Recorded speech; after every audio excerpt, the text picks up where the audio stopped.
বাঙালির তো ১২ মাসে ১৩ পার্বণ। এই ১৩ পার্বণের অন্যতম হলো জামাই ষষ্ঠী। জামাই ষষ্ঠী উপলক্ষে বাংলায় এক মিষ্টি তৈরি হয়েছিল। সালটা ১৮১৮। হুগলির তেলেনীপাড়ার জমিদার ঠিক করলেন জামাই ঠকাবেন। তখন এই প্রথা খুব চালু ছিল। তেলেনীপাড়ার জমিদার সূর্যকুমার মোদককে তলব করলেন আর তাকে নির্দেশ দিলেন এমন একটি মিষ্টি বানাতে হবে যা দিয়ে জামাই ঠকানো হবে এবং জামাইয়ের মান সম্মান যেন ক্ষুণ্ণ না হয় সেদিকেও লক্ষ্য রাখতে হবে। সূর্যকুমার মোদক অনেক ভেবেচিন্তে একটা মিষ্টি বানালেন।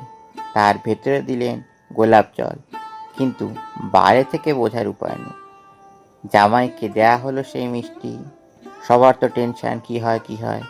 জামাই মিষ্টিতে কামড় বসালো আর মিষ্টির ভেতর থেকে গোলাপ জল গড়িয়ে পড়ল জামাইয়ের পাঞ্জাবিতে। জমিদার বাবু সহ বাড়ির সবাই হেসে উঠল।